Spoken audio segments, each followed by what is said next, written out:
Hello everyone, welcome to our YouTube channel LD study point. This is Leeladhar और आज की इस क्लास के अंदर हम बीए 6 सेमेस्टर फर्स्ट यूनिट की जो कंप्लीट थ्योरी है उस पर बात करने वाले हैं। उससे पहले अगर आपने हमारा यूट्यूब चैनल सब्सक्राइब नहीं किया है तो चैनल को सब्सक्राइब कर लीजिए और बेल आइकन को प्रेस कर लीजिए ताकि आने वाली हर वीडियो की जो नोटिफिकेशन है आपको सबसे पहले मिल सके। तो चलिए शुरू करते हैं आज की अपनी फर्स्ट यूनिट को।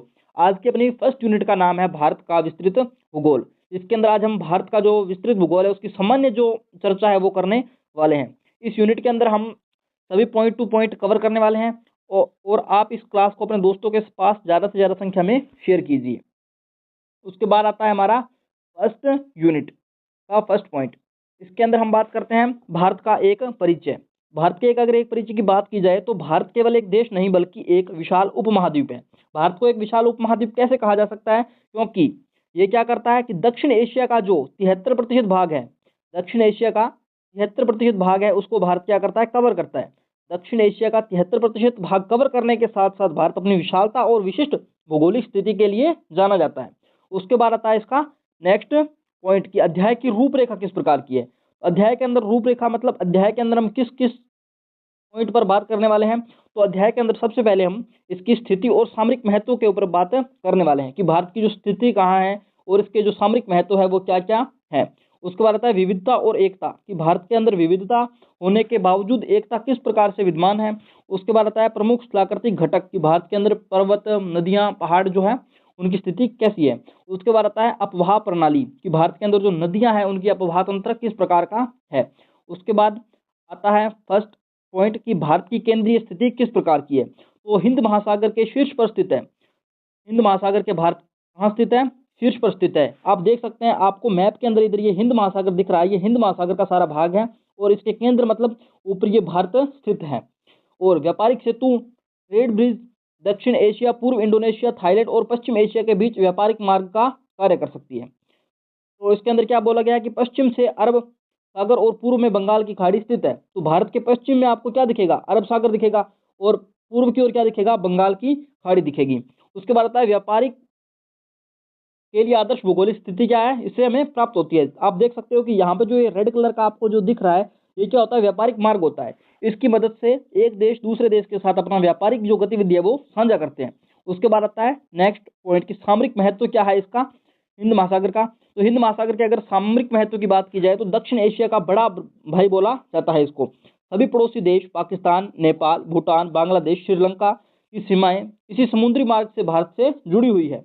आप देख सकते हैं कि बांग्लादेश से शुरू होकर के श्रीलंका, श्रीलंका से पाकिस्तान और जो इधर से जो देश है उनको आपस में हिंद महासागर के द्वारा जोड़ा जाता है। उसके बाद आता है कि क्षेत्रीय सुरक्षा और भू राजनीति में मुख्य भूमिका किसकी है? हिंद महासागर की होती है। उसके बाद आता है कि भारत विविधताओं का देश है। भारत विविधताओं का देश है किस प्रकार कहा जा सकता है? एक और हम देखते हैं कि भारत के अंदर विश्व की सबसे ऊंची हिमालय से लेकर समुद्र तल के नीचे कन्नाड़, केरल तक की जो है कलाकृति देखने को मिलती है। उसके बाद आता है जलवायु। अगर जलवायु की बात की जाए तो एक और भारत के अंदर गर्म मरुस्थल 10 सेंटीमीटर से कम वर्षा और दूसरी ओर मेघालय या मानसीराम अत्यधिक वर्षा वाला स्थान पाया जाता है। तो इसके आधार पर कहा जा सकता है कि भारत में विविधताओं विद्यमान है और भारत को विविधताओं का देश भी कहा जाता है। उसके बाद आता है इसका नेक्स्ट पॉइंट कि भारत विविधताओं का देश, मृदा एवं संस्कृति कि भारत जो विविधताओं का देश है इसकी मृदा किस प्रकार की है और इसकी संस्कृति किस प्रकार की है। अगर मृदा की बात की जाए तो भारत का उपजाऊ मैदान, झालोड़ मैदान, दक्षिण की काली मिट्टी, कपासी मिट्टी और लाल पीली मिट्टी हर प्रकार की फसल के लिए अनुकूल पाई जाती है। उत्तर का उपजाऊ मैदान कैसे बनता है? जो नदियों द्वारा यहाँ से बहाकर लाई गई उपजाऊ मिट्टी, झालोड़ मृदा के कारण वहाँ पर नई मिट्टी प्रतिवर्ष आती रहती है जिसकी उपजाऊ क्षमता बढ़ जाती है, वहाँ पर खेती अच्छी की जा सकती है। सांस्कृतिक विविधताओं की अगर बात की जाए तो भारत में कुल 22 आधिकारिक भाषाएं बोली जाती है और सैकड़ों बोलियां यहाँ पर बोली जाती है। भारत में अनेक धर्म के लोग हैं जो निवास करते हैं, विभिन्न जातियों के लोग जो एक साथ निवास करते हैं। उसके बाद आता है कि विविधताओं में एकता कि भारत के अंदर इतनी सारी विविधताएं होने के बावजूद जो अटूट भौगोलिक एकता है उसका मुख्य कारण क्या है? सबसे पहले तो यहाँ पर क्या होता है? मानसूनी एकता पाई जाती है। पूरा देश मानसूनी जलवायु से जुड़ा हुआ है, कृषि और त्योहारों का आधार माना जाता है।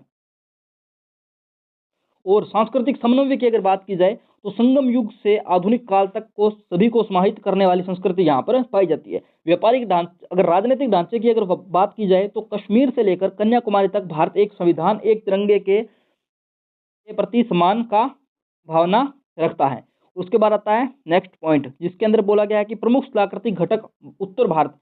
प्रमुख स्थलाकृतिक घटक कौन कौन से है उत्तर भारत के? तो सबसे पहले आ जाएगा उत्तरी पर्वतमाला, जिसके अंदर क्या आ जाएगा? हिमालय। ध्रुवीय हवाओं को रोकता है। यदि हिमालय नहीं होता तो उत्तर भारत एक ठंडा मरुस्थल कहलाता।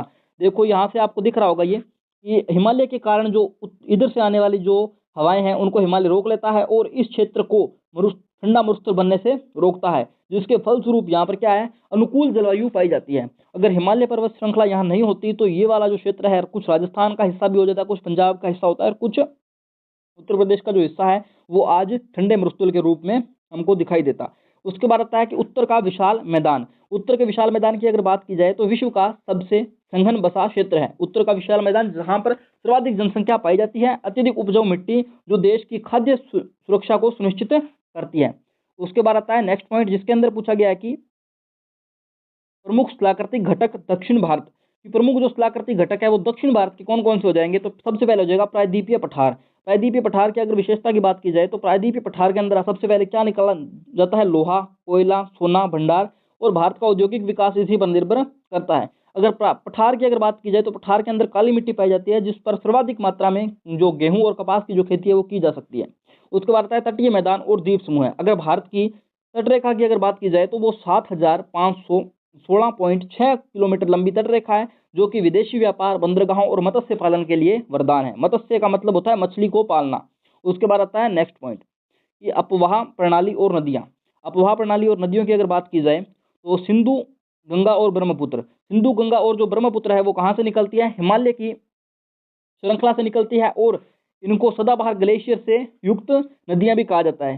ग्लेशियर का मतलब होता है ठंडे बर्फ के जो पहाड़ होते हैं वो पिघल करके जो है नदियों में पानी का आवागमन करते हैं। नौकायन और सिंचाई के लिए सर्वोत्तम इसको माना जाता है। उसके बाद आता है प्रायद्वीपीय नदियां। प्रायद्वीपीय नदियों में कौन कौन सी आ जाएगी? गोदावरी, कृष्णा और नर्मदा नदी प्रायद्वीपीय नदियों के अंदर मानी जाती है। मौसमी वर्षा पर निर्भर करती है, मतलब जब बरसात आती है तभी इन नदियों का जो जल प्रवाह होता है, जब बरसात नहीं होती है तो ये नदियां लुप्त हो जाती हैं या तो इनके अंदर पानी बहुत कम रहता है।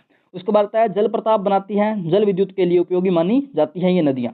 उसके बाद आता है नेक्स्ट, इसके अंदर पूछा गया है कि नदियों का कार्यात्मक महत्व क्या है। जो नदियां हैं इनका जो कार्यात्मक महत्व क्या है मनुष्य के जीवन के लिए? तो सबसे पहले तो 60 से अधिक प्रतिशत खेती नदियों पर निर्भर करती है।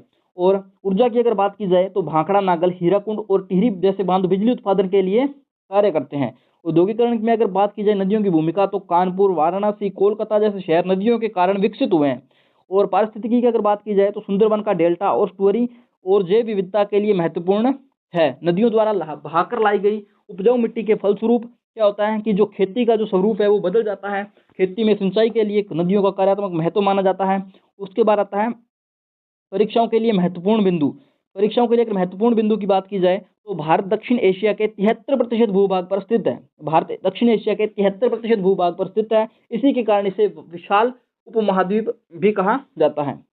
उसके बाद आता है कि भौतिक और सांस्कृतिक विविधता की भारत की पहचान है।